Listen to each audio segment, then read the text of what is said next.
हम लोग रोमियो चौथे अध्याय और उसके तीसरे पाठ में हैं। हमने अपने पहले पाठ में देखा था कि सुसमाचार धार्मिकता का प्रकाशन है। पौलुस कहता है कि मैं सुसमाचार से नहीं लजाता क्योंकि विश्वास करने वालों के लिए उद्धार की सामर्थ है, पहले यहूदियों के लिए और फिर यूनानियों के लिए। इसलिए वो ये कहता है कि परमेश्वर की धार्मिकता विश्वास से विश्वास तक प्रकट की जाती है, जैसा लिखा है कि धर्मी विश्वास से जीवित रहेगा। तो वो क्या कहता है कि सुसमाचार में परमेश्वर की धार्मिकता प्रकट की गई है। सुसमाचार धार्मिकता का एक प्रकाशन है। वो कहता है विश्वास से विश्वास तक, यहूदियों के विश्वास से अन्य जातियों के विश्वास तक, जैसा लिखा है कि धर्मी विश्वास के द्वारा जीवित रहेगा। आप प्रभु के आगे धर्मी ठहराए गए, ये इसलिए क्योंकि आपने यीशु पर विश्वास रखा। इससे कोई फर्क नहीं पड़ता है कि आप यहूदी हो या फिर यूनानी, सिर्फ एक ही तरीके से आप धर्मी ठहराए जाते हैं, यीशु मसीह पर विश्वास रखने के द्वारा। उसके पश्चात रोमियो के पहले अध्याय में पौलुस अन्य जातियों के विषय में बोलता है कि उन्हें धार्मिकता चाहिए और कहता है कि अन्य जाति धारणाओं में फंस चुके थे। वे अपने आप को बुद्धिमान तो बताते थे लेकिन मूर्ख थे। वे मूर्ति पूजा में फंस चुके थे। वे किसी बात की प्रतिमा, मानो किसी पक्षी या किसी और बात की प्रतिमा लेकर उसे प्रभु बना देते थे और वे अभिलाषों में फंस गए, क्योंकि ये बात परमेश्वर ने उन्हें दी थी, जहां वो अपनी गंदी सोच से अपने शरीर को एक दूसरे के साथ में गंदे कामों के लिए इस्तेमाल करे। अन्य जाति जो है धारणाओं में, अभिलाषाओं में, अन्य पापों में फंस चुके थे। रोमियो दूसरे अध्याय में यहूदी से बात करता है। वो कहता है कि तुम व्यवस्था पर तो घमंड करते हो लेकिन व्यवस्था को तोड़ने के द्वारा परमेश्वर का अनादर करते हो। और रोमियो दूसरा अध्याय उसका 23वां वचन ये कहता है कि धर्मी व्यक्ति को भी धार्मिकता की आवश्यकता है। फिर रोमियो तीसरा अध्याय उसका 10वां वचन ये कहता है कि कोई भी धर्मी नहीं, कोई भी नहीं है। वो ये कहता है कि इससे कोई फर्क नहीं पड़ता है कि तुम यहूदी हो या फिर यूनानी या अन्य जाति है। हम सभी लोगों ने पाप किया, परमेश्वर की महिमा से रहित हो गए, परंतु प्रभु ने यीशु के द्वारा हर एक को छुटकारा प्रदान किया और सिर्फ यीशु के आधार पर ही परमेश्वर सब बातों को करता है। तो परमेश्वर सिर्फ उन्हीं का न्याय करके धर्मी ठहराता है जो यीशु पर विश्वास करते हैं। उसकी धार्मिकता की घोषणा के लिए उसने यीशु को भेजा और जब आप यीशु पर विश्वास करते तो आप धर्मी घोषित की जाते हैं और परमेश्वर आपको मसीह में अपनी धार्मिकता में देखता है। प्रभु का धन्यवाद। जैसे परमेश्वर आपको देखता है वैसे आप अपने आप को देखें। तो ये क्या कहता है अध्याय 3 के अंत में कि यीशु परमेश्वर की धार्मिकता का एक पूर्ति है। अब चौथे अध्याय में वो हमें बताता है कि कैसे हम उस धार्मिकता को पा सकते हैं और वो अब्राहम और दाऊद के उदाहरणों का इस्तेमाल करता है। अब्राहम को विश्वास के उदाहरण के रूप में इस्तेमाल किया गया है। अब्राहम को विश्वास के उदाहरण के रूप में इसलिए इस्तेमाल किया गया है क्योंकि अब्राहम को विश्वास की आवश्यकता थी। जब आप अब्राहम को देखें तो आपको लगना चाहिए कि मैं अच्छा हूँ। हालेलुया। यह एक 90 साल का व्यक्ति है जो परदेसी राजा को जाकर यह कहता कि उसकी पत्नी उसकी बहन है, क्योंकि वो डरा हुआ था कि राजा उसकी पत्नी को छीन न ले।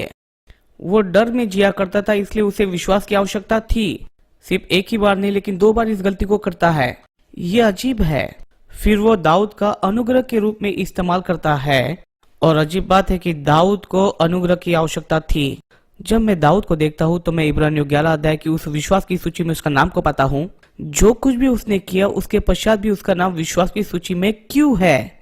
यह एक ऐसा व्यक्ति है परमेश्वर के देने के बावजूद वो व्यभिचार करता है और फिर हत्या करता है और उसे छुपाता है और उसका नाम विश्वास की सूची में है।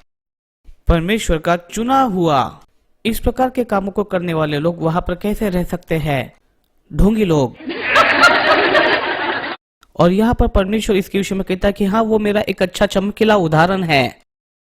और मैं बैठे बैठे इस बात को सोच रहा था कि उसका नाम क्यों है। एक दिन मैं सुबह मनन कर रहा था और मैंने ईश्वर से पूछा इसका नाम वहां पर क्यों है? नहीं पता। क्या आपको दाऊद का क्रियाशील विश्वास क्या था पता है? नहीं।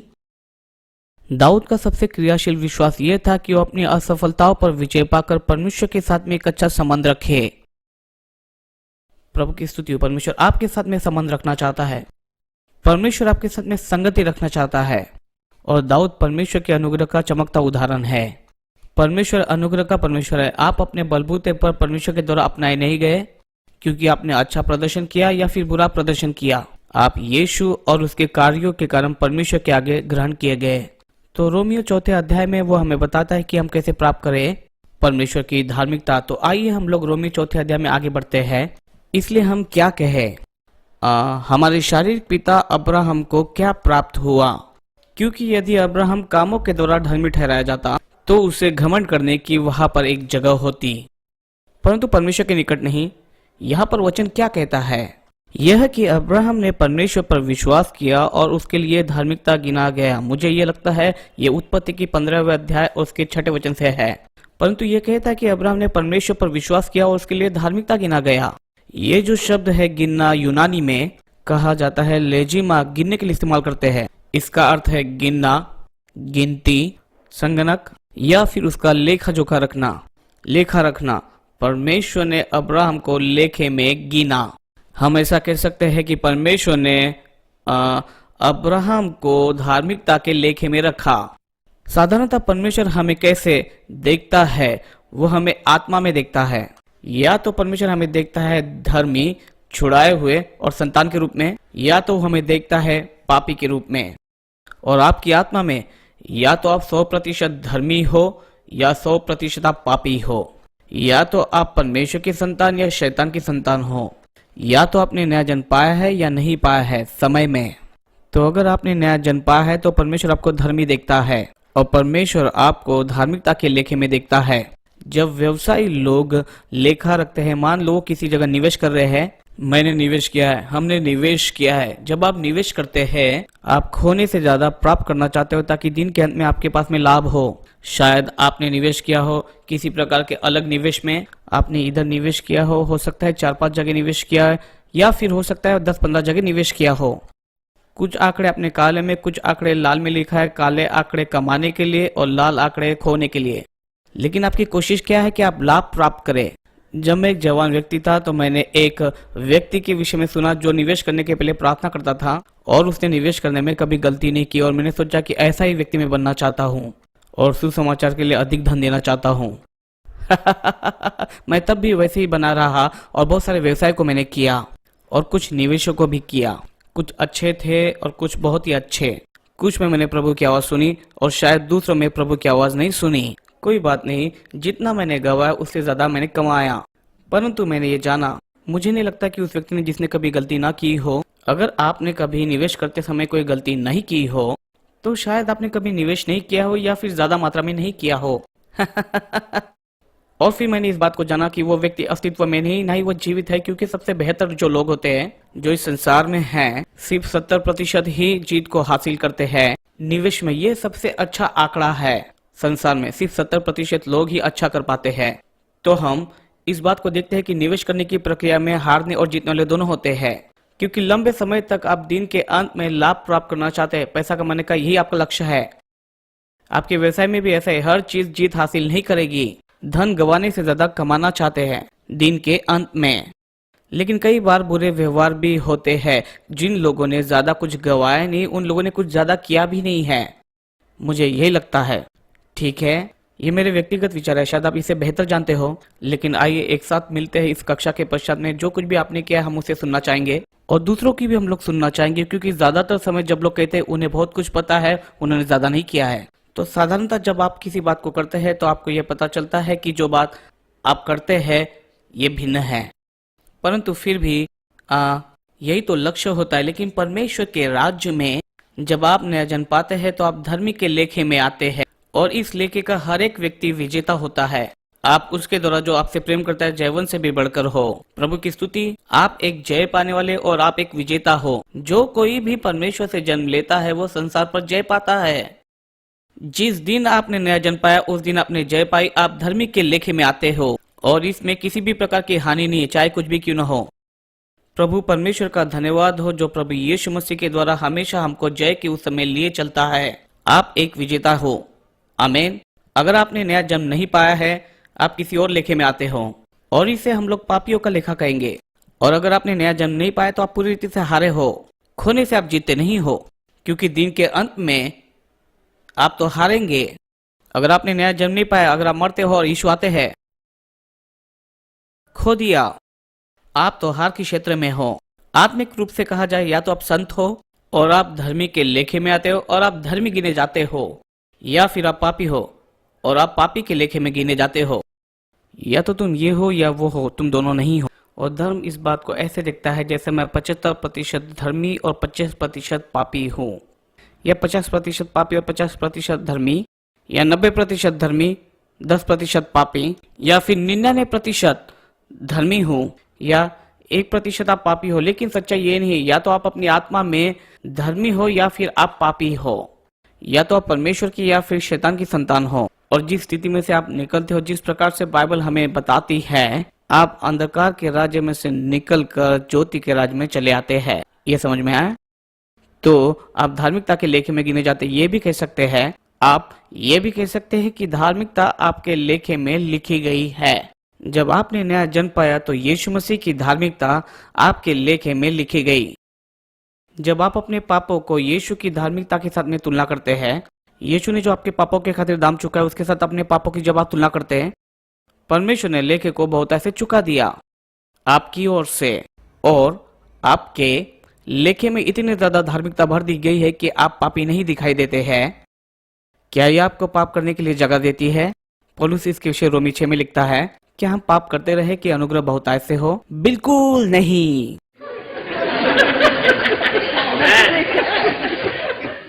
आमीन।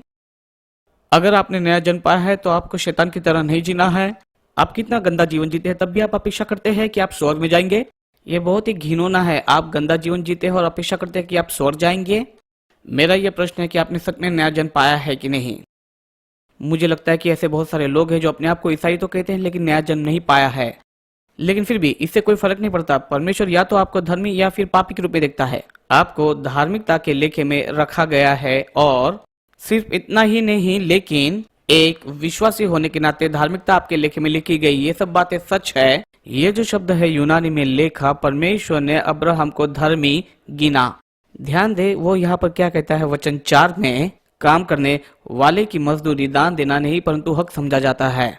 दूसरे शब्द में, अगर आप मजदूर के रूप में काम करते हैं, और यहाँ पर जो शब्द मजदूर के लिए इस्तेमाल किया गया वही यूनानी में लेजिटिमा है, तो आप या तो परमेश्वर के अनुग्रह को प्राप्त करके धर्मी गिने गए हो, या आपने परमेश्वर के अनुग्रह को प्राप्त नहीं किया है और परमेश्वर को अपने कामों से खुश करना चाहते हो, और आपको अनुग्रह प्राप्त नहीं लेकिन मृत्यु हुई।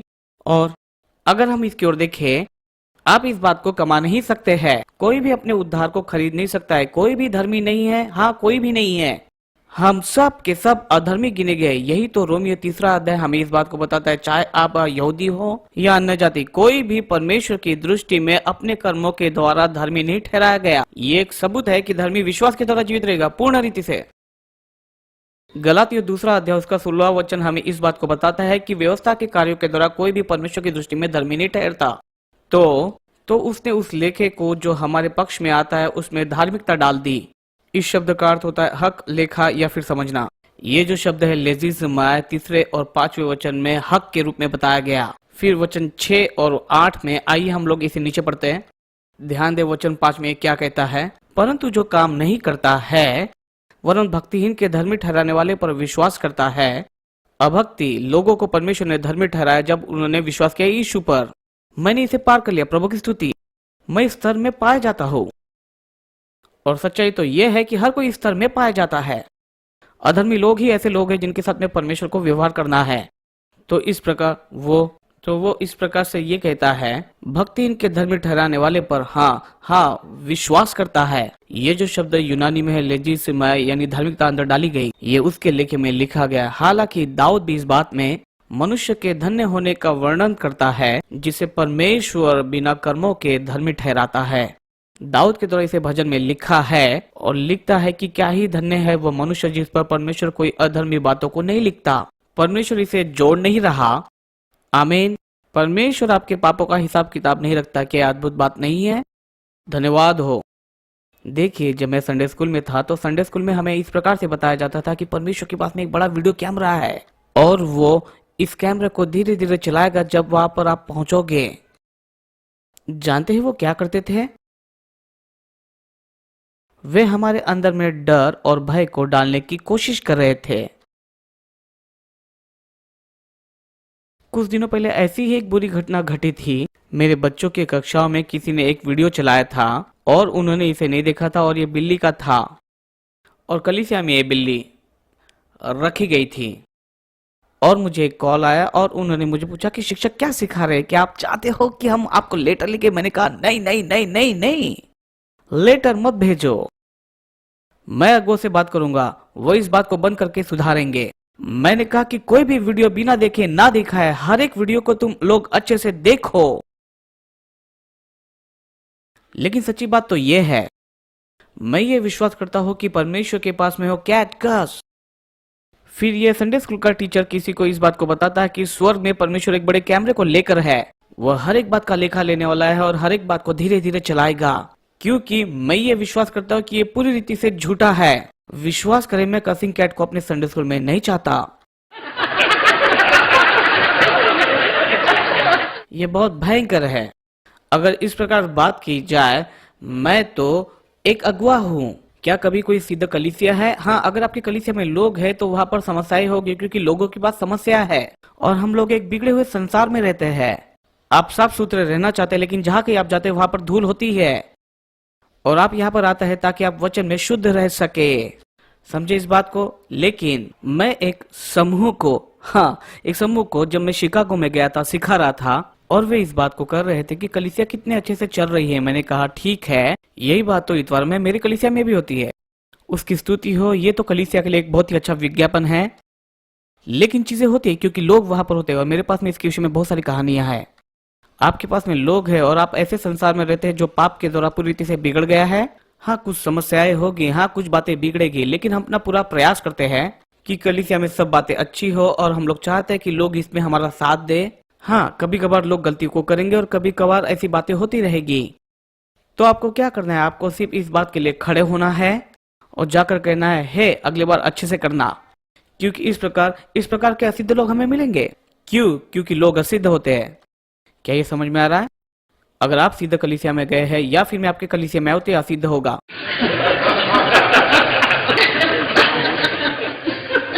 और उसका कारण यह है कि मैं सिद्ध नहीं हूं। देखिए, मेरे कहने का अर्थ क्या है कि मेरी आत्मा तो सिद्ध है लेकिन मेरा दिमाग नहीं। मेरे शरीर को सिद्धता की आवश्यकता है। आमीन, यही तो है। मेरी बात समझ गए? तो अगर मैं इस बात को कहूं कि अगर कोई सिद्ध कलीसिया हो सकती है जिसमें कोई लोग ना हो, प्रभु की स्तुति हो। मेरा एक मित्र है जो करीबन 25 सालों से एक कलीसिया में पासबान है। वो तो उससे भी ज्यादा समय से पासबान है और उसकी 2 कलीसिया है और ये दोनों कलीसिया बहुत ही सफल है और मिशन फील्ड की यात्रा पर जाता है और बहुत सारे लोग पवित्र आत्मा का बपतिस्मा पाते हैं और सेवकाई के लिए भेजे जाते हैं। ये एक बड़ा व्यक्ति है और संसार भर में यात्रा करता है और लोग इन्हें पूछते हैं कि सिद्ध कलीसिया कहाँ मिलती है। ये कहते हैं कि कहीं भी नहीं है। वो कहता है कि अगर सिद्ध कलीसिया चाहिए तो उसमें लोग नहीं होंगे, क्योंकि अगर लोग होंगे तो वहां समस्याएं भी होगी और ज्यादा लोग होंगे तो सोचिए क्या होगा, और ज्यादा समस्याएं होगी। तो आप क्या करोगे? आप समस्या को सुलझाओगे। यही बात के लिए तो बुलाए गए हैं। ये ऐसी कोई उत्साहित करने वाली बात नहीं है जो उन्हें करना है, किसी और को इसे करना है। आमीन। तो मैं जो यहाँ पर कहना चाहता हूँ, आप इसे देखते हैं और समझना शुरू करते हैं।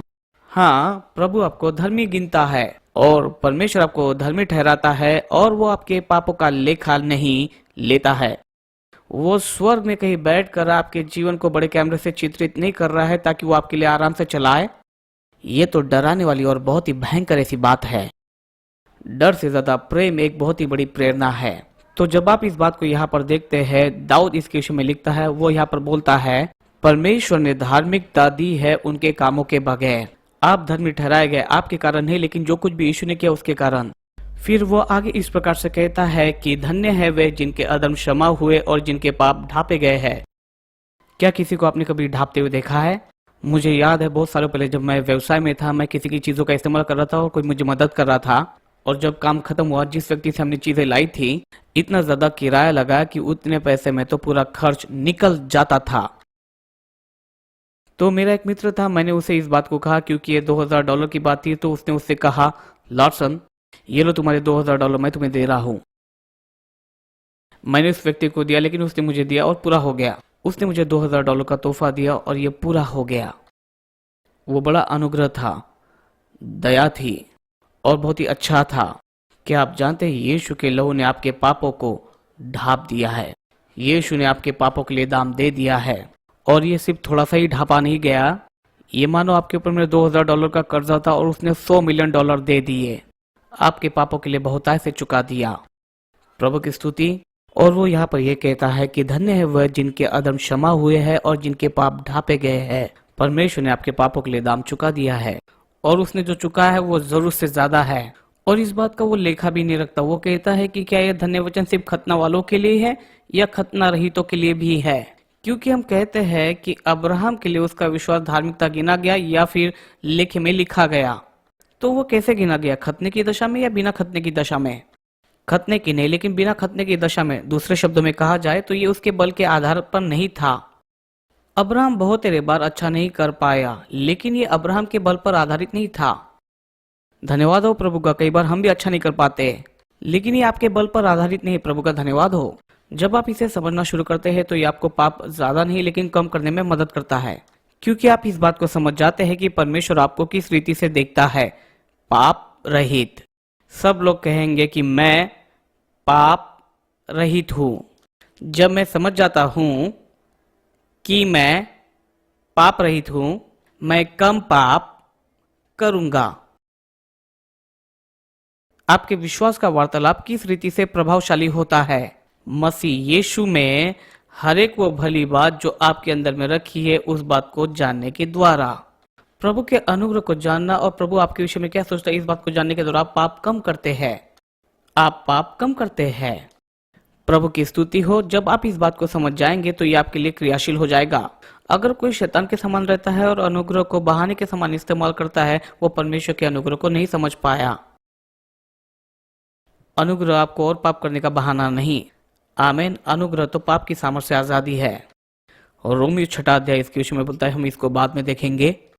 तो वो आगे कहता है, तो वो आगे इस प्रकार से कहता है कि अब्राहम ने खतने के चिन्ह को पाया, उस विश्वास की धार्मिकता पर छाप हो जाए जो उसने बिना खतने की दशा में रखा था, जिससे वह उन सब का पिता ठहरे जो बिना खतने की दशा में भी विश्वास करते हैं, ताकि वे सब लोग भी धर्मी ठहराए जाए। तो अब्राहम उन सब का पिता है जो विश्वास करते हैं और भरोसा रखते हैं। और फिर ये क्या कहता है कि अब्राहम ने खतने को एक चिन्ह में पाया, परमेश्वर के साथ में एक वाचा के रूप में। ये मानो बपतिस्मा है। आप बपतिस्मा क्यों लेते हो? आप विश्वास करते हो इसलिए बपतिस्मा लेते हो। ये आपके विश्वास का एक चिन्ह है। हम बपतिस्मा देते हैं विश्वासियों को। वो जो विश्वास करे और बपतिस्मा ले उसी का उद्धार होगा, और जो विश्वास नहीं करेगा वो नाश हो जाएगा। तो यहाँ पर जोर किस बात पर दिया जा रहा है? विश्वास पर। प्रेरित 1 अध्याय उसका 37वां वचन। और जब फिलिप कुछ देश के खोजे को प्रचार कर रहा था, वो कहता है यहाँ पर पानी है, अब कौन सी बात है जो मुझे बपतिस्मा लेने से रोकती है? कुछ लोगों के बाइबल में ये वचन नहीं है। जानते हैं किस कारण उन्होंने प्रेरित 8:37 निकाल दिया? क्योंकि वो बाइबल के साथ में समझौता कर रहे थे और हर फिरके की शिक्षा को उसके साथ में जोड़ना चाहते थे। उन्होंने इसे निकाल दिया। ये एक समझौते वाला अनुवाद है। मेरे बाइबल स्कूल के शिक्षकों ने, मेरे हिब्रू के शिक्षकों ने मुझे इस बाइबल को सुधारने में मदद की मुड़ी बाइबल स्कूल में। और पुराना नियम बहुत सटीक है, लेकिन नए नियम में जोड़ तोड़ किया क्योंकि हर एक कलीसिया की शिक्षा को उसमें शामिल करना चाहते थे। प्रेरित 8वां अध्याय उसका 37वां वचन ये कहता है, अगर तुम विश्वास करते हो तो कर सकते हो। अगर आपके बाइबल में प्रेरित 8:37 नहीं है तो आप उसे लिख लीजिए, क्योंकि ये पूरे अर्थ को ही बदल देता है। आप किसी को भी बपतिस्मा नहीं देते हैं, विश्वासी को बपतिस्मा देते। अब्राहम का जो विश्वास था उसके प्रति खतना एक चिन्ह था। आमीन। अगर आपके पास में विश्वास है तो आप कुछ बातों को करेंगे। जिस कलीसिया में मैं पला बढ़ा और उद्धार को पाया, पानी के बपतिस्मे पर विश्वास नहीं करती थी, और इसीलिए जब मेरा उद्धार हुआ तो मैंने पानी के बपतिस्मे को नहीं लिया, क्योंकि इस बात को मानते नहीं थे, प्रचार नहीं करते थे, शिक्षा नहीं देते थे, और मुझे इस बात का पता नहीं था। फिर मैं बाइबल अध्ययन में गया और पवित्र आत्मा से वहां पर भर गया, और पवित्र आत्मा से भरने के पश्चात में मैंने बाइबल पढ़ना आरंभ किया। वचन मेरे लिए जीवित हो उठा और मैंने देखा कि जब लोग उद्धार पाते हैं वे पानी का बपतिस्मा लेते हैं। जब वे यीशु पर विश्वास करते तो बपतिस्मा लेते हैं। फिर मैंने कहा, हे मुझे बपतिस्मा दो। मैं इस बाइबल अध्ययन में था जहाँ पर मैं पवित्र आत्मा से भर गया था। फिर मैं पानी के बपतिस्मे पर विश्वास करने वाली कलीसिया में जाना आरंभ किया, उद्धार और पानी के बपतिस्मे पर, लेकिन पवित्र आत्मा के बपतिस्मे पर विश्वास नहीं। तो मैं उस कलीसिया में गया और पानी का बपतिस्मा लिया।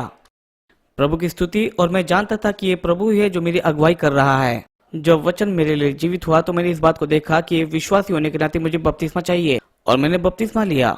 मेरे बपतिस्मे के पहले सिर्फ मेरा उद्धार ही हुआ था। मेरा नया जन्म पाना और पानी के बपतिस्मे को लेना, इस बीच के ये 6 साल है। और अगर मैं मर जाता और स्वर्ग चले जाता तो मैं सिर्फ 9 साल का होता। मेरा नए जन्म पाने के 1 वर्ष के पश्चात में, जैसा कि 14 साल की उम्र में हुआ था, जब मैंने पवित्र आत्मा में बपतिस्मा पाया था और पानी का बपतिस्मा पाया था, क्योंकि मैंने सिर्फ नया जन्म पाया था, प्रभु से जन्मा था और मैं एक धर्मी व्यक्ति था। यीशु मेरे अंदर में रहता था और मसीह की घोषणा की थी। मैंने नया जन्म तो पाया था, लेकिन पानी के और पवित्र आत्मा के बपतिस्मे को नहीं पाया था। तो मैंने 3 प्रकार की कलीसिया में समय बिताया। एक जो उद्धार पर विश्वास करती है, पानी और पवित्र आत्मा के बपतिस्मे पर विश्वास नहीं करती। दूसरी कलीसिया जिसमें ज्यादा समय बिताया, जो उद्धार और पानी के बपतिस्मे पर विश्वास करती लेकिन पवित्र आत्मा पर नहीं। लेकिन मैंने पवित्र आत्मा को पाया बाइबल अध्ययन में और तीनों को मानने वाली कलीसिया में जाना आरंभ किया। प्रभु का धन्यवाद। मैं तबाह हो चुका था, लौट कर नहीं जा सकता। हालेलुया, आमीन। तो मैं विश्वास करता हूँ पूर्ण सुसमाचार पर। आमीन। 100% सुसमाचार, ना कि 33%, ना तो 67%। मैं विश्वास करता हूँ 100% सुसमाचार पर। मैं विश्वास करता हूँ कि आप उद्धार पाए और पानी और पवित्र आत्मा का बपतिस्मा ले, और ये सब बातें उसी के साथ में होगी जो नया जन्म पाया हुआ है। अब्राहम के पास में जो विश्वास था, उसके चिन्ह के रूप में उसने खतना पाया। जब आपके पास में यीशु होता है तो आप पानी के और पवित्र आत्मा के बपतिस्मे के लेखे में आते हो। ये दोनों ही आते हैं, सही है। ध्यान दे कि वो आगे क्या कहता है। विश्वास करने वालों के लिए धार्मिकता को दिया गया है। अब्राहम का बीज था, चाहे यहूदी हो या अन्य जाति, उससे खतना किए हुओं का पिता भी कहलाते हैं। उन सब लोगों के लिए जो सिर्फ खतना रहित ही नहीं, लेकिन हमारे पिता अब्राहम के विश्वास के कदमों पर चलते हैं, जो अभी तक खतना रहित है। इसके कहने का अर्थ यह था कि आप यहूदी हो या अन्य जाति है, आपका यीशु पर विश्वास ही परमेश्वर की धार्मिकता बनाता है यीशु मसीह में। अब वो बताता है कि किस प्रकार से अब्राहम प्राप्त करता है। वचन 13 से लेकर वचन 16 तक में विश्वास हमें उस वास्तविकता में लेकर आता है जिसे अनुग्रह ने पहले से तैयार करके रखा था। फिर वचन 13 में इस प्रकार से कहता है, क्योंकि यह प्रतिज्ञा कि वह जगत का वारिस होगा। आदम ने जब पाप किया तो उस बगीचे में उसने क्या खोया? उसने संसार पर के अधिकार को खो दिया। शैतान इस संसार के तंत्र का प्रभु बन गया। अगर आप ध्यान से इस बात का अध्ययन करते हैं तो आपको पता चलता है कि वो अभी भी इस संसार के तंत्र का स्वामी है, लेकिन वो इस पृथ्वी का स्वामी नहीं है। यीशु हमेशा इस पृथ्वी का स्वामी रहा है और हमेशा वो स्वामी रहेगा। लेकिन शैतान अभी भी संसार के तंत्र का स्वामी है। क्यों अच्छे लोगों के साथ में बुरी बातें होती है? क्योंकि वो अभी भी उसका स्वामी है। और हम लोग ऐसे संसारिक तंत्र में रहते हैं जो शैतान और पाप के द्वारा प्रभावित हुआ है। इसलिए आज जिस संसार में हम लोग रहते हैं बुरी बातें होती है। वो आगे कहता है वचन 13 से लेकर 16 तक, क्योंकि यह प्रतिज्ञा कि वो जगत का वारिस होगा, न अब्राहम को न उसके वंश को व्यवस्था के द्वारा दी गई थी, परंतु विश्वास की धार्मिकता के द्वारा मिली। वो इस बात को कह रहे थे कि इसे कोई फर्क नहीं पड़ता कि वो अब्राहम के वंशज हो या फिर अन्य जाति, कोई भी अगर प्रभु पर विश्वास रखता है तो प्रतिज्ञा को पाता है। फिर वो इस बात को कहता है, क्योंकि यदि व्यवस्था वारिस है तो विश्वास व्यर्थ और प्रतिज्ञा निष्फल ठहरी। अगर उनको व्यवस्था के कारण मिली है और उनके स्वाभाविक बल के आधार पर उन्हें मिला है तो विश्वास व्यर्थ होगा। तब विश्वास मायने नहीं रखता और विश्वास व्यर्थ होता, परंतु आपका विश्वास मायने रखता है। आगे कहता है अगर ये व्यवस्था के द्वारा होती है तो वो कहता है कि प्रतिज्ञा निष्फल होती। वो प्रतिज्ञा जो है वो कभी असरकारक नहीं होती। ऐसा क्यों होता? क्योंकि अगर आप अपने बल के आधार पर इसे प्राप्त करना चाहते हैं तो आप अपने बल के आधार पर इसे नहीं पा सकते। व्यवस्था आपके बल को प्रदर्शित करने के लिए नहीं दी गई थी। व्यवस्था हमें इसलिए दी गई थी ताकि हम इस बात को देख सके कि हम लोग अपने बलबूते पर कुछ नहीं कर सकते और नहीं कर पाएंगे।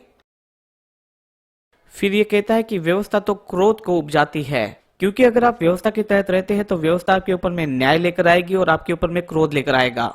ऐसा अभी तक कोई भी नहीं रहा है जिसने परमेश्वर की आशीष को अपने बलबूते पर पाया है। क्या ये बात समझ में आई? वो कहता है कि जहाँ व्यवस्था ही नहीं वहां उसका उल्लंघन भी नहीं है। अगर व्यवस्था ही नहीं तो आप इसे कैसे तोड़ पाएंगे? मित्रों, मैंने गाड़ी चलाई है ऑटोबान पर जर्मनी में, और जब मैंने ऑटोबान पर गाड़ी चलाई जर्मनी में उसमें गति नियंत्रण नहीं था, और जितना संभव हो सके उतना आप तेजी से चला सकते हैं और आपको टिकट भी नहीं मिलेगी। वह साधारणतः 3 गति नियंत्रण थे। ये कुछ सेमाइज थे जो करीबन 60 से 65 की गति से चला सकते थे। फिर थी एवरेज कार और वे दौड़ती थी 70 से 75 या 75 से 80 तक।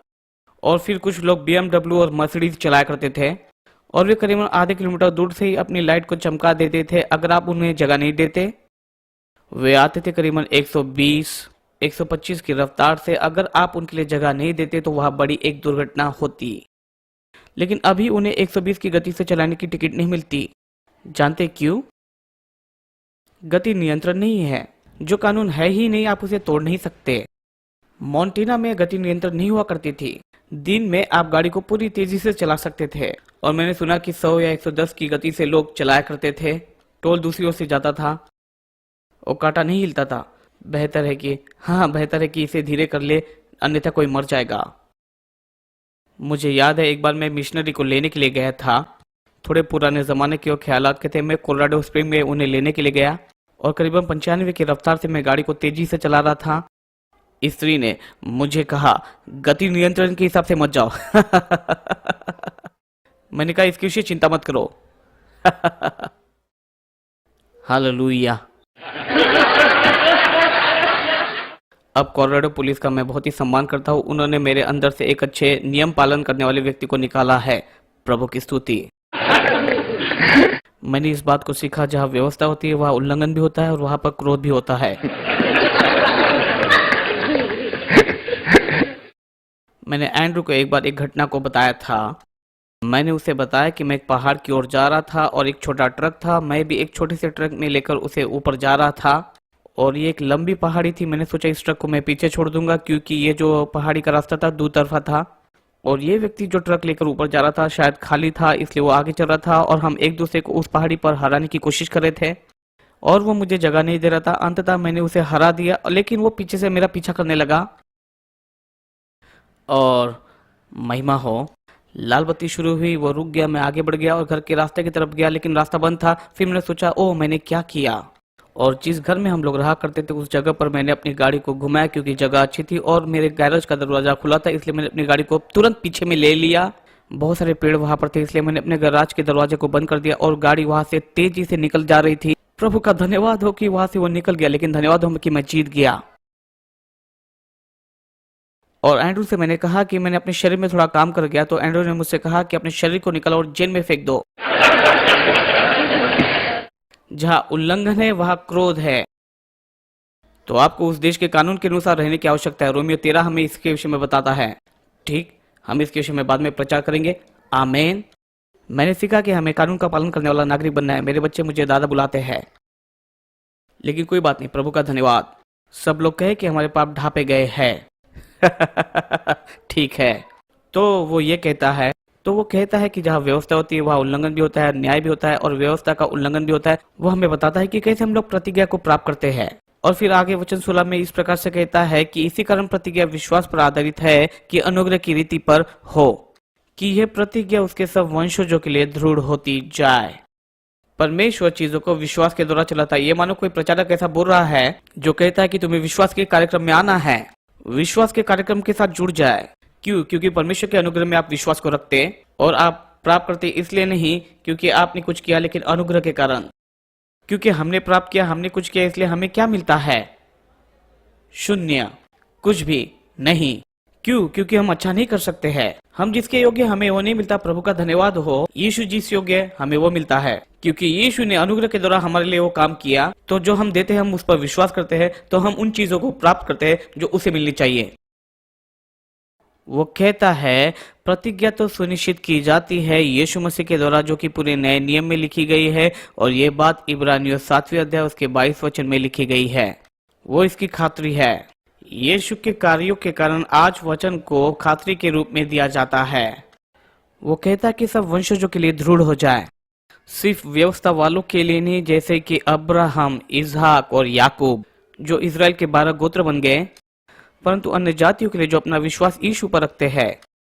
न कि केवल उनके लिए जो व्यवस्था वाला है, वरन उनके लिए भी जो अब्राहम के समान विश्वास वाले हैं। वही तो हम सबका पिता है। फिर वो आगे बढ़कर हमें इस बात को बताता है कि विश्वास कैसे काम करता है। वो कहता है कि इसी रीति से अब्राहम ने परमेश्वर से पाया था, मैंने तुम्हें कई सारे राष्ट्रों का पिता बनाया है। उस परमेश्वर के सामने जिस पर उसने विश्वास किया और जो मरे हुए को जिलाता है और जो बातें है ही नहीं उनका नाम ऐसा लेता है कि वो मानो है। परमेश्वर अपने शब्दों को बोलता है। परमेश्वर जीवन के शब्दों को बोलता है ऐसी मरी हुई परिस्थिति में। जब ये हुआ तो परमेश्वर ने इन शब्दों को अब्राहम के जीवन में बोला, तब वो 99 वर्ष का था और सारा 90 की थी। वे लंबे समय से विवाहित थे, उनकी कोई संतान नहीं थी और कोई भी बात उनके लिए कारगर साबित नहीं हुई थी। बाइबल हमें यहाँ पर रोमी चौथे अध्याय में इस बात को बताती है कि अब्राहम ने अपने मरे हुए शरीर की परवाह नहीं की, न ही सारा की मरी हुई कोख की उसने परवाह की थी, लेकिन इस बात की परवाह की थी कि परमेश्वर क्या कहता है। इसी रीति से विश्वास काम करता है। परमेश्वर जीवन के शब्दों को बोलता है ऐसी मरी हुई परिस्थिति में। परमेश्वर जो बातें है ही नहीं उनका नाम ऐसे बुलाता है कि जैसे मानो वह है। परमेश्वर ने कहा कि अब तुम्हारा नाम अब्राहम नहीं होगा, न ही तुम्हारा नाम राष्ट्रों का पिता होगा, तुम्हारा नाम होगा अब्राहम, क्योंकि मैंने तुम्हें बहुत तेरे राष्ट्रों का पिता बनाया है। और अब्राहम उस पहाड़ से नीचे उतर आया और कहने लगा कि अब मुझे अब्राहम मत कहना, मुझे अब्राहम कहना, कई सारे राष्ट्रों का पिता हूँ। जानते उसके विषय में क्या करेंगे? ये व्यक्ति तो पागल हो चुका है, ये तो सटिया गया है, ये तो कभी भी पिता नहीं बना था, तो कैसे पिता बन सकता है? अपने विषय में क्या सोचता है? शायद सटिया गया है, शायद प्रभु के साथ में बहुत सारी मीटिंग हो चुकी है। देखिए, इसी रीति से परमेश्वर काम करता है। परमेश्वर मरी हुई परिस्थिति में जीवन के शब्दों को बोलता है और अगर आप इस पर विश्वास करते हैं तो ये आपके जीवन की परिस्थिति को बदलता है। कुछ दिनों पहले प्रभु के एक दास के साथ बात करा था और सालों पहले वो मेरे कलीसिया में प्रचार करने के लिए आए थे। वो एक बड़ी सी मोटर होम में रहते थे और बड़ी ही आरयूवी थी और बड़ी मुश्किल से उसके दाम चुकाया करते थे। वो दाम चुकाने की कोशिश कर रहे थे और कलीसिया में हम पवित्र आत्मा में चलते हुए इधर उधर प्रार्थना कर रहे थे। और जब हम प्रार्थना कर ही रहे थे तो एक विचार मेरे मन में आया और मैंने ग्रेग की ओर देखा और कहा, तुम्हें प्रभु पर विश्वास करना होगा और उस चीज को अपने जीवन से निकालना होगा। उसने कहा, मैं नहीं कर सकता। पर उसने कहा, प्रभु का वचन मुझ पर काम कर रहा है और ये विचार बार बार आ रहा था कि हाँ, तुम्हें प्रभु पर विश्वास करना है और उस चीज को तुम्हारे जीवन से निकालना है। उसने कहा कि हमारी एक बोर्ड मीटिंग हुई थी, वहां पर एक पास्टर के विषय में उन्होंने बताया और उसने कहा, हाँ, उसने करीबन 20 सालों के एक बिल को बना के रखा है और उसने कहा बड़ी मुश्किल से मैं चुका पाता हूँ। और उसने कहा कि मेरे समझ के परे थे कि मैं किस प्रकार से 1 साल के अंदर में इस आरवी की सारी कीमत को मैं चुका सकूं। परंतु वो शब्द बार बार मेरे मन में आते थे कि हाँ, मैं 1 साल के अंदर में इसे चुका दूंगा। और जानते उसने क्या कहा? उसने कहा कि मैं प्रभु पर अपने विश्वास को बनाए रखा और 1 साल के अंदर में मैंने चुका दिया। हम लोग इसी इमारत में मिले थे, हाँ, इसी इमारत में मिले थे सितंबर 2009 में। और परमेश्वर ने मुझसे इस बात को कहा था कि तुम्हारी एक नई कलीसिया होगी और उसका सारा दाम चुकाया जाएगा। तो सारे स्वाभाविक स्रोतों के और सारे स्वाभाविक सोच के बावजूद भी परमेश्वर ने जो मुझे कहा था, अगर स्वाभाविक रूप से मैं देखता तो शायद अगर अच्छी कीमत भी मिल जाती तो मुझे इसमें 3 साल लग जाते। सबसे बेहतर होने पर इस बात को मैंने साउंड मैन को भी कहा था, उसने भी कहा कि प्रभु ने भी मुझे ऐसा ही कहा। तो मैंने कलीसिया में इस बात को बोलना शुरू किया, मैंने लोगों को कलीसिया में बताना शुरू किया और हमें साल भर ही हुआ था और हमने सब कुछ चुका दिया था। हमारे पास में बैंक में पैसा था, हमने चुका दिया। बैंक में इतना पैसा था कि हम लोग 5 बार उसे चुका सकते थे। तकनीकी कारणों के वर्ष हमने उसे चुका दिया, लेकिन हमारी जो कमाई थी तो उस आने वाले 3 महीनों तक हमारी कमाई 75%। पिछले साल तक हम लोग सिर्फ इतने ही लाभ में थे, लेकिन जैसे ही हम लोग इस नई कलीसिया में आए तो हमारी कलीसिया का जो इनकम था वो करीबन 40% बढ़ गया।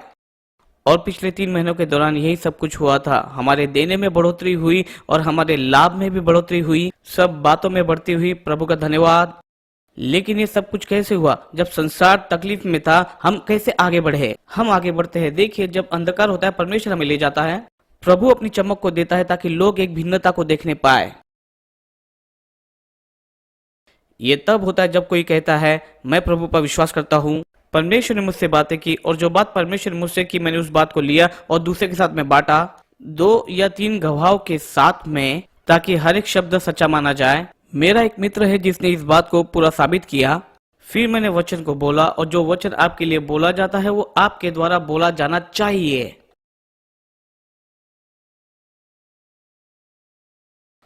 और अब हम उसी के लाभ में जीते हैं। प्रभु का धन्यवाद हो। हम ज्यादा शहरों में पहुंच रहे हैं और हमारी सेवकाई को भी हम बढ़ा रहे हैं। हम हमारी मिशनरी आउटरीच को बढ़ा रहे हैं, हमारे देने को बढ़ा रहे हैं, हम हर एक बातों को बढ़ा रहे हैं। पता है क्यों बढ़ा रहे हैं? क्योंकि हम लोग वचन पर विश्वास करते हैं और ये सब कुछ करता है।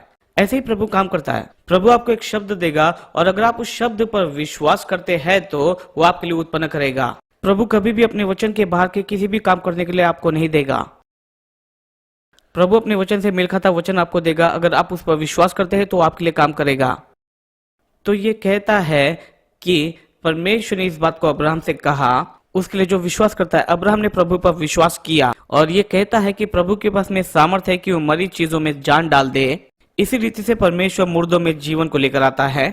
वो एक जीवन के शब्द को बोलता है मरी हुई परिस्थिति में, और फिर वो ये कहता है और जो बातें है ही नहीं उन बातों को ऐसे बुलाता जैसे वो है। प्रभु कहता है कि ये पहले से हो चुका है, परंतु उसने उनसे कहा कि वो तुम्हें बहुत सारे जातियों का, राष्ट्रों का पिता बनाएगा। लेकिन अब्राहम ने कभी भी इसका अनुभव नहीं किया था सिवाय नाजायज औलाद के।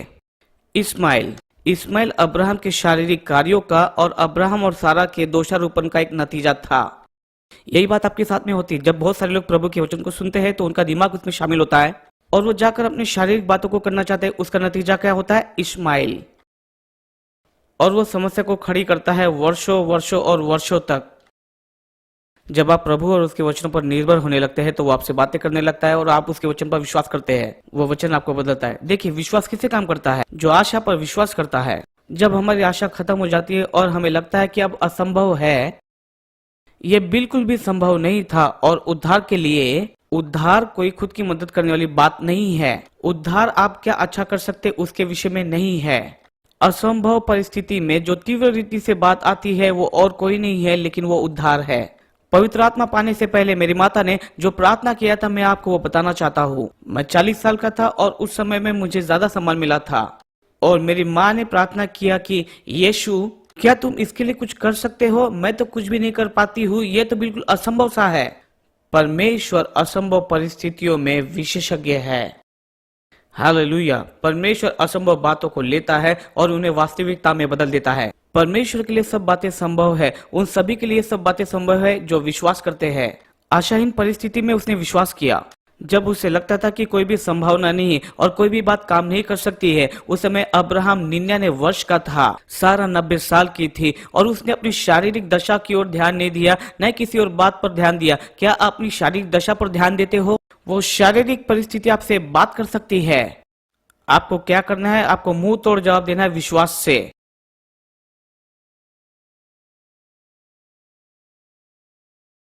आपको अपनी परिस्थिति से बात करना है। आपकी परिस्थिति को आपको मुंह तोड़ जवाब देना है। और आप किसके विषय में बात करेंगे? आप वचन के विषय में बात करेंगे और वचन क्या कहता है उसके विषय में बात करेंगे।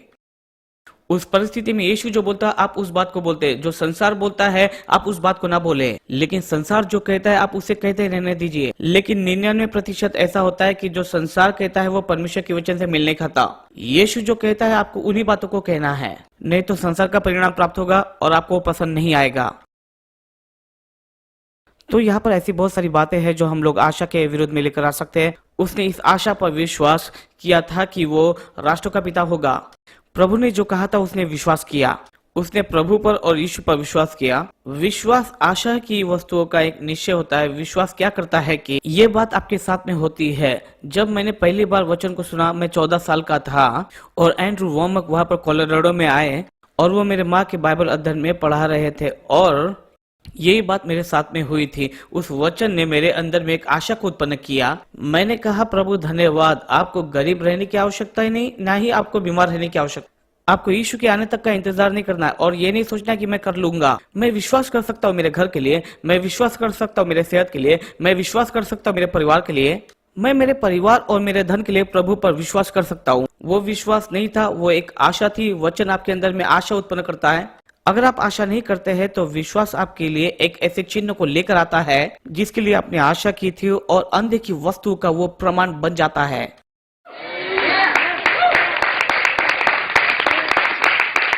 वो यहाँ पर उद्धार के विषय में और धार्मिकता के विषय में बात कर रहा है। आप क्या बेहतर कर सकते हैं इसके विषय में ये नहीं है और आप क्या अच्छा कर सकते हैं उसके विषय में नहीं है। ये एक असंभव परिस्थिति में तीव्र रीति से प्रवेश करने वाली एक बात है। ये अनुग्रह से उद्धार पाने के विषय में है।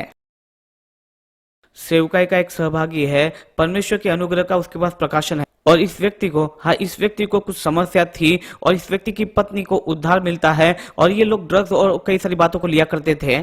उसका नाम डैरेन था और वो उसके पास में आकर कहती थी, डैरेन तुम अच्छे व्यक्ति हो, प्रभु तुम्हें इस्तेमाल करेगा। फिर उसे जेल हुई। ड्रग्स और हत्या के लिए।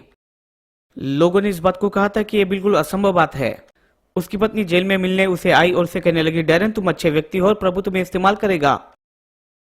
वह उन शब्दों को बोलती रही जो यीशु ने उसे दिया था, और जानते चमत्कारिक रूप से वो नया जन्म पाता है और 2 साल के अंदर में ही वो बाहर आ जाता है, जबकि उसको फांसी की सजा मिली थी। अब वो एक अच्छा व्यक्ति है, वो एक पास्टर है, और परमेश्वर ने उसके जीवन में एक शब्द को बोला था। जीवन के शब्द को ऐसी मरी हुई परिस्थिति में और असंभव परिस्थिति में उसने संभावनाओं के शब्द को बोला, क्योंकि परमेश्वर असंभव बातों को करने वाले एक विशेषज्ञ है। उद्धार खुद की मदद करने वाली कोई बात नहीं है। यह ऐसी कोई बात नहीं है जहां पर आप अपने आप को अच्छा दिखाते हो या खुद को खड़ा करते हो। ये तो मसीह में एक नई सृष्टि और मसीह में नया जन्म पाने के विषय में बात है। ये तो परमेश्वर के शब्द आपके जीवन में तीव्र रीति से आने के विषय में बात है। आशाहीन परिस्थिति में उसने आशा रखा था कि वो राष्ट्रों का पिता बन सके। जो कुछ भी परमेश्वर कहता है उसने उन सारी बातों पर विश्वास किया। जो कुछ भी कहा गया था उसने उस पर विश्वास किया। वैसे ही तेरे वंश हो गए। और उसने कहा, अब्राहम तारों को देखो, तुम्हारे वंश बिल्कुल ऐसे ही होंगे। और उसने कहा, रेत की ओर देखो। और उसने उस चीज का इस्तेमाल किया जो देखी जा सकती थी, और कहा कि जो कुछ भी मैं तुम्हारे जीवन में करने वाला हूँ तुम उसका एक चित्र देख लो। परमेश्वर चित्र के क्षेत्र में काम करता है। वो आपके जीवन में एक चित्र को बनाना चाहता है। उसके शब्दों के द्वारा वो आपके जीवन में धार्मिकता, पवित्रता और स्वास्थ्य देना चाहता है। वो आपके जीवन में आशीष और संपन्नता देना चाहता है। वो आपके जीवन में शांति की चित्र बनाना चाहता है। अगर वो आपके अंदर में कोई चित्र को देना चाहता है तो बाहर का चित्र भी जरूर बदलेगा। और विश्वास में कमजोर न होना। हाँ, उसने कुछ बातों की परवाह की थी, लेकिन कुछ बातों की उसने बिल्कुल भी परवाह नहीं की थी। उसने अपनी शरीर की बिल्कुल भी परवाह नहीं की थी, जबकि वो 100 साल का हो चुका था। और न ही सारा की मरी हुई को की परवाह की। बहुत सारे लोग आकर चले गए थे। वो कोई मानसिक रोगी नहीं थी, न ही उसका दिमाग सटिया था, उसे कुछ भी नहीं हुआ था। जब ये हो रहा था तब भी उसके साथ में नहीं हुआ, और अभी भी कुछ नहीं हुआ। असंभव बातों में परमेश्वर एक विशेषज्ञ है। जब कोई बात ऐसी हो जाती है तो लोग कहते हैं, हे देखो वहां पर यीशु ने इस काम को किया है। प्रभु की प्रतिज्ञा में वो लड़खड़ाया नहीं। क्या वचन अच्छा नहीं? प्रभु की महिमा हो। वो नहीं लड़खड़ाया, ना ही वो गिरा, ना ही परिस्थिति को हावी होने दिया। जो भी परमेश्वर ने कहा था उस पर बना रहा। वो लड़खड़ाया नहीं, उस बात को उसने पकड़ के रखा था। अविश्वास की दशा में भी वह विश्वासी बना रहा और परमेश्वर को महिमा दिया। जब आप विश्वास करते हो तो परमेश्वर की महिमा करते हो। परमेश्वर ऐसे ही विश्वास करने वालों को खोजता है। वो विश्वास करने वालों को खोजता है। क्या कोई कभी भी किसी जगह परमेश्वर को विश्वास करेगा? विश्वास करने वालों के लिए सभी बातें संभव है। हाँ, विश्वास करने वालों के लिए वो सभी बातें बिल्कुल संभव हो जाती है। यीशु ने कहा कि तुम परमेश्वर पर विश्वास करो। मैं तुमसे सच सच कहता हूँ कि जो कोई भी इस पहाड़ से कहे कि तू यहाँ से उखड़ जा और समुद्र में जा पड़, और अपने मन में संदेह न करे वरन प्रतीति करे कि जो कुछ भी मैंने कहा मेरे लिए हो जाएगा, उसके लिए बिल्कुल वैसा ही हो जाएगा। आपने जिस भी चीज के लिए विश्वास किया, विश्वास उसके लिए काम करता है, चाहे वो कोई भी क्यों ना हो। जब आप परमेश्वर के वचन को बोलते हैं, विश्वास करते हैं और जो कुछ भी उसने कहा उस पर आप भरोसा करते हैं और अपनी परिस्थिति को बढ़ाने देखते हैं, वो सारी परिस्थितियां बदल जाएगी। शायद इसमें थोड़ा समय लगे, लेकिन मैं आपसे कहना चाहता हूँ ये जरूर होगा। और निश्चय जाना कि जिस बात की उसने प्रतिज्ञा की है वह उस बात को पूरा करने में भी समर्थ है। इसी कारण यही वो बात है जिसके लिए वह धार्मिकता गिनी गई थी। धार्मिकता उसके लिए लिखी गई थी। ये बात सिर्फ उसी के लिए नहीं लिखी गई थी, लेकिन यह बात हमारे लिए भी लिखी गई जो उस पर विश्वास करते हैं, जो यीशु मसीह को मुर्दों में से जिलाता है, जो हमारे अपराधों के कारण घायल हुआ, यीशु क्रूस पर लटकाया गया, लेकिन वो फिर से जिलाया गया हमारी धार्मिकता के लिए। आपको ऐसे जीना है जैसे आपने कभी पाप नहीं किया हो। आपको ऐसे जीना है जैसे आप मसीह यीशु में परमेश्वर की धार्मिकता हो। आपको दोष रहित और आपको आजाद रहने की आवश्यकता है। आपको अनुग्रह में रहने की आवश्यकता है। परमेश्वर की प्रतिज्ञा और परमेश्वर की आशीष आपके जीवन में बहती है। हमारे अपराधों के कारण ही उसको क्रूस पर लटकाया गया था, लेकिन उसे फिर से जिलाया गया हमारे ही धार्मिकता के लिए। धन्यवाद हो प्रभु का, उसके लहू के द्वारा हम लोग धर्मी ठहराए गए, हम विश्वास के द्वारा धर्मी ठहराए गए और प्रभु के साथ में हमारा अच्छा संबंध है यीशु मसीह के द्वारा, और हमारा जीवन पूरी रीति से बदल चुका है। ये सब कुछ कैसे हुआ? ये तब हुआ जब हमने यीशु पर विश्वास किया और यीशु के द्वारा ही हमारा परमेश्वर के साथ में एक अच्छा संबंध जुड़ गया। हम लोग परमेश्वर के संबंध में जुड़ चुके और हम लोग धर्मी बनाए गए। ये कब हुआ? ये तभी हुआ जब हमने विश्वास किया। लेकिन जो कुछ भी हमारे जीवन में हुआ उस बात को हमारे दिमाग को हमें बताने की आवश्यकता है, क्योंकि उसके पश्चात हम लोग राजा की संतान की नाई इस पृथ्वी पर जीवन जी पाएंगे।